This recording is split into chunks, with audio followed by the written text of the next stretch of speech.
Hi guys, welcome back to 100% Mag. So I hope you're all staying safe and well out there. So I know I'm a little bit late at the party on this one, being that it is 4 days ago that it came out.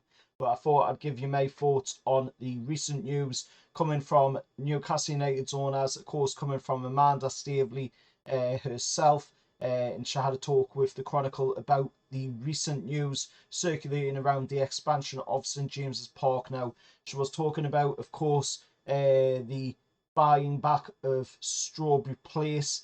She was also talking about talking with architects as well, but we'll get into talking about it in this video, and I'll also give you my thoughts on, of course, this news. Now, Amanda Staveley has revealed that Newcastle are speaking to architects about the club and what the club can do with St James's Park. Of course, it's desperately in need of investment into the stadium.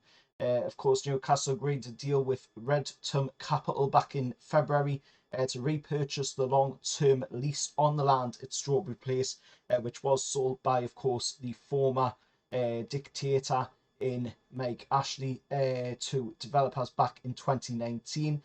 This major breakthrough could be, of course, of great news to us Newcastle United fans, allowing for Newcastle to build a fan zone on the site. Of course, something similar to what you see with Manchester City at their Etihad Stadium. That would be, of course, until we can expand the Gallagher end up, which is an area that has been screaming for an expansion. Of course, since the Sir John Hall and Freddie Shepherd days when they first bought the land of Strawberry Place off of Nexus a quarter of a century ago, and they were looking, to expand that part of the stadium because it would board massive benefits in the capacity for us at St James's Park. Of course, the East Stand is always going to be a stickling point with them houses being behind it. They are grade listed buildings up behind the East Stand, so that is always going to be a stickling point in the expansion of St James's Park. But the Gallagher end is right there for expansion once we have purchased back that Strawberry Place lease, which, of course, like I said, got sold off by Yahoo in 2019, of course. And this is massive, massive news. To say that Amanda Staveley is coming out and saying that they are talking to architects. She's went on to say quite a few things in that article with the Chronicle as well, saying the club's current owners similarly remain committed to exhausting every avenue to expand St James's Park, and Staveley knows the stadium needs improving. As she says, we love St James's Park, of course, to the world's largest retail conference, the MIPIM. Of course, she said, we luckily bought Strawberry Place and we have been talking to architects about what we can do moving forward. We desperately need to invest in the stadium. It's just the most incredible place, but it needs to be fit for purpose, which is fully true. We do need to get that capacity up because there's quite a few Newcastle fans that can't attend the games, and that is something that Amanda Staveley also says. She says, we create so much magic in that stadium every day and every time there is a game on. Sky love coming, the broadcasters love it because they get real content. There's that sense of excitement that we have to build and deliver because a lot of people can't visit St James's Park. Of course, obviously talking about fans abroad, like fans in Saudi Arabia, fans in America, even fans locally as well, can't attend the games at St James's Park because the capacity just isn't there to help, allow them fans to get inside the stadium to attend a game.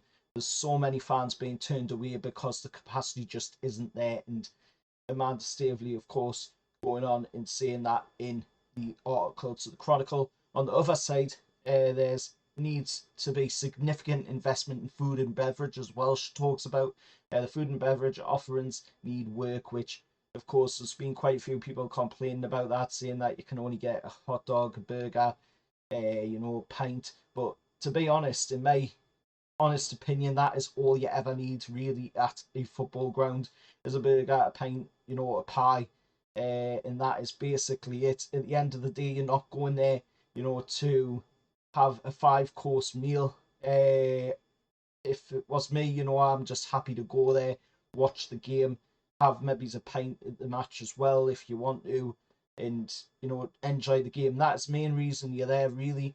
Obviously, quite a few other people want to experience a lot more than that. They want to, you know, have a 5-course meal or what have you.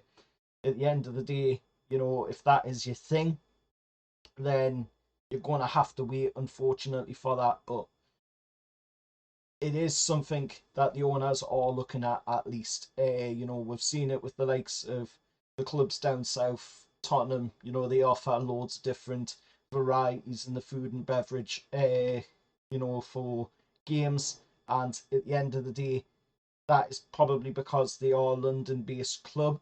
But we will, you know, be getting up to them levels for food and beverage. But the main purpose right now is to get the capacity of the stadium higher.